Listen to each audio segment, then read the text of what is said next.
Princess Eme's heart raced as she stood in that dark room. Her mind chaotic and blurred. She has been crying her heart out since she stepped into this house. She has not had appetite to eat, nor talk to anyone since she arrived her husband's house, despite the attempts to bring food to her. What has she done to herself, she thought loudly.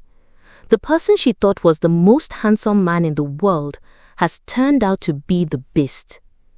Is this how my life will end? She queried. Welcome to our channel where Africa's timeless myths are not just told but lived. Here we bring you folk tales, rich history, and vibrant oral traditions retold with fresh energy and vivid details. Before we dive into the story, please take a second to give us a thumbs up by liking this video and drop a comment telling us where you are watching from. And do not also forget to subscribe so you don't miss out on our next powerful story. Here's where the story begins. In the peaceful land of Cobham Town, King Effiong was a beloved and wise ruler. He ruled with kindness and fairness, ensuring that all his people, especially the poor, widows, and orphans, were well cared for. His heart was big, and his people adored him for his generosity and justice. King Effiong had 2 wives. His first wife, Queen Idang, was a noble woman chosen for him by his father. She was gentle and wise, and she bore the king 4 strong sons who helped their father with the responsibilities of the kingdom. The king's second wife, Queen Ike, was renowned for her stunning beauty. Her long black hair, bright eyes, and smooth skin made her the pride of Cobham Town. After many years in marriage to the king, she finally bore a daughter, Princess Eme, who grew up to be just as beautiful as her mother. As Princess Eme blossomed into a young woman, her beauty captured the attention of many. Her ebony skin glowed in the sunlight, her almond-shaped eyes sparkled, and her graceful movements were admired by all. However, as Eme grew in beauty, she also grew in pride. She believed that no one in Cobham Town or beyond was worthy of her. She became proud, self-centered, and disobedient to her parents. When the time came for her to marry, her parents introduced her to several nobles and wealthy men within Cobham Town and from the neighboring villages. But Ene grew also too absorbed in her own beauty. She rejected every suitor, saying they were too old, too ugly, or not rich enough for her personality. Her parents were deeply troubled by her behavior, but Emigre refused to listen to them.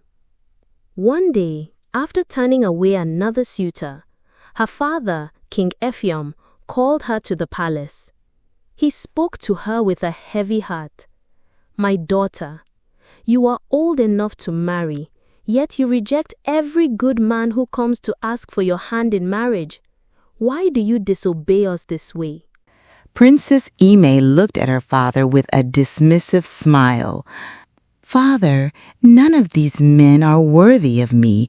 I am a princess, and I deserve only the finest, the richest, and the most worthy man in the world."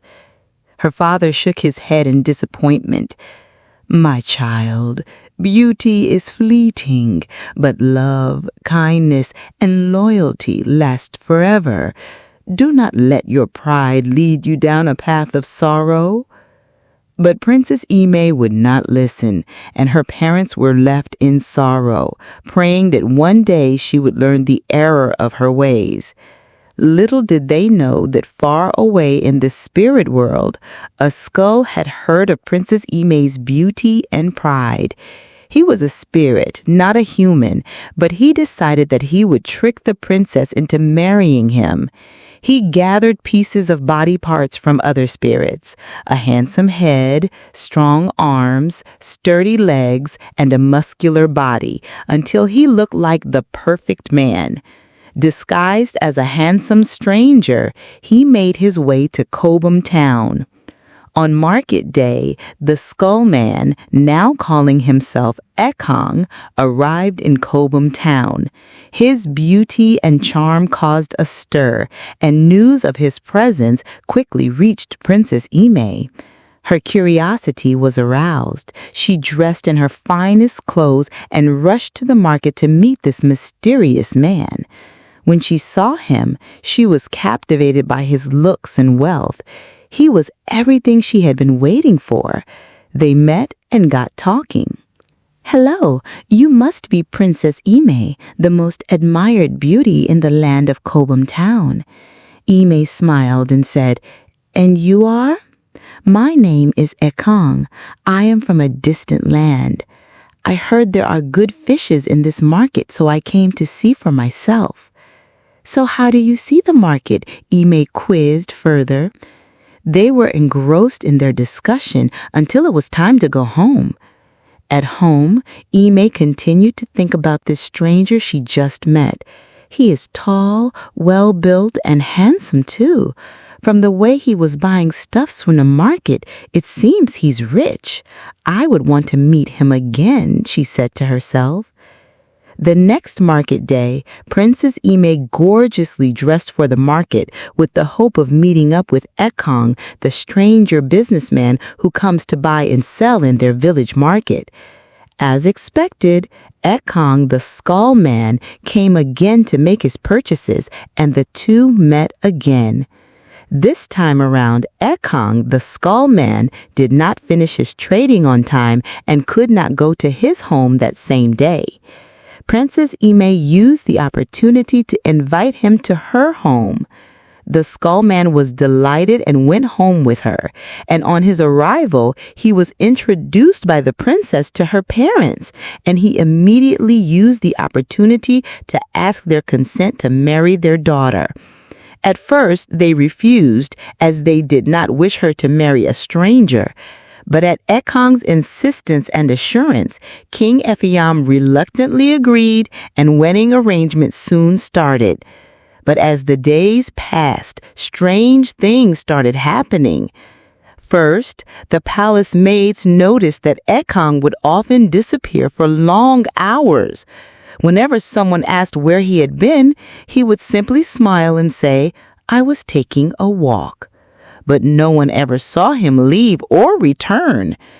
As the wedding plans was fast gaining momentum, one night, Princess Eme had a strange dream. She dreamed that Ekong's reflection in her mirror was not of a handsome man, but something weird and twisted.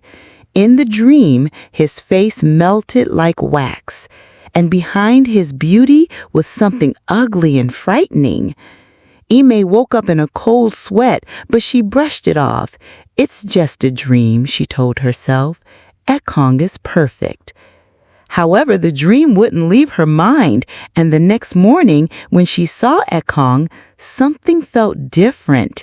His smile seemed too wide and his eyes too sharp, but still she pushed the thoughts away. The wedding was grand. The entire kingdom of Cobham town gathered to celebrate the marriage of their beloved princess to the handsome stranger. There was feasting, dancing, and joy the whole day. But soon after, it was time for Princess Eme to leave with her new husband to his homeland, far beyond the borders of Cobham town. As the couple set out on their journey, Princess Eme was excited. She felt proud of the choice she had made, believing she had found the perfect man of her dreams.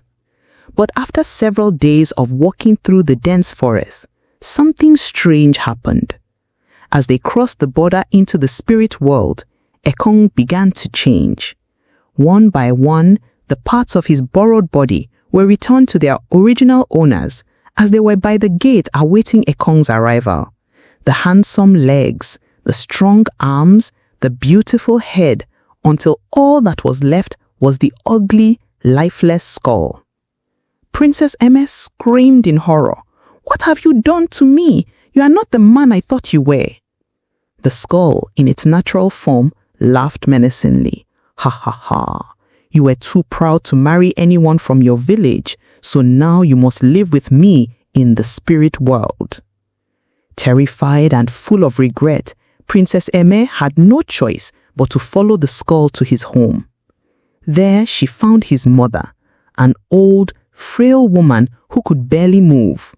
She was very afraid and decided to lock herself in her room without light and refused every attempt to talk to anyone or eat the food presented to her. Though she was sad, Princess Eme knew she had to survive. So she thought to herself, I will be the best specimen of me till the end of my life. She started by caring for the old woman, her mother-in-law, fetching water, gathering firewood, and cooking meals. Despite her fear, Princess Eme showed kindness and dedication to the old woman, and slowly, the old woman grew fond of her. After some time, the old man, recognizing Eme's devotion, decided to help her. One night, as they sat by the fire, the old woman said, My dear, you have been kind to me, and I see that you have changed. You are no longer the proud and stubborn girl who came here. Because of your dedication, I will help you return to your parents. But you must promise me that from now on, you will listen to them and never disobey again. With tears in her eyes, Princess Eme nodded. I promise. I have learnt my lesson.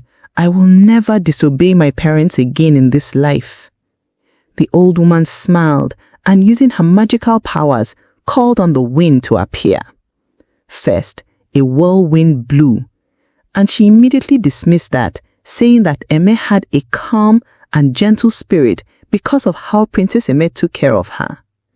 Then she called for the winds a second time, and this time a gentle breeze blew eastward, and she summoned it to carry Princess Eme through the forests, over the rivers, and back to Cobham Town. When she arrived, her maids saw her and immediately ran to tell King Effium and Queen Ekei. The king and queen were overjoyed when they saw their daughter safe and sound, tears of joy streaming down their faces. King Effium hugged his daughter as she cried, You haven't lost everything, Eme. You've learned a valuable lesson. Beauty is not the most important thing. What matters is finding someone who will stand by you, not just because of how you look, but because of who you are. From then on, Princess Eme changed. She no longer spent hours in front of the mirror, and she no longer judged people by their appearance. She became known not just for her beauty, but for her kindness and wisdom. For the people of Cobham Town, King Effium ordered that a great celebration be held in honor of her return. For 7 days, the people of Cobham Town rejoiced, dancing, feasting, and celebrating the safe return of their beloved princess. On the final day of the celebration, King Effium addressed the people. Let this be a lesson to us all. Pride and disobedience lead to sorrow, but kindness, loyalty, and obedience will always bring peace and joy. We must teach our children to honor their parents and value the things that truly matter.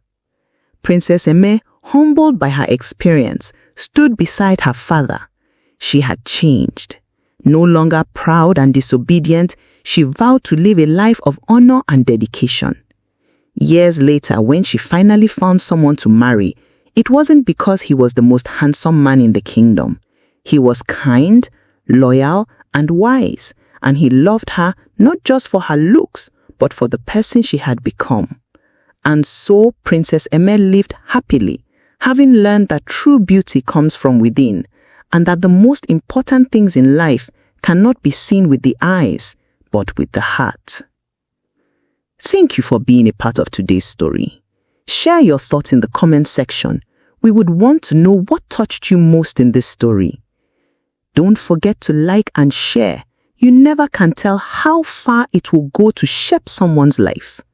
And if you haven't already, please subscribe and turn on the notification bell so you don't miss our next powerful story. See you in our next story.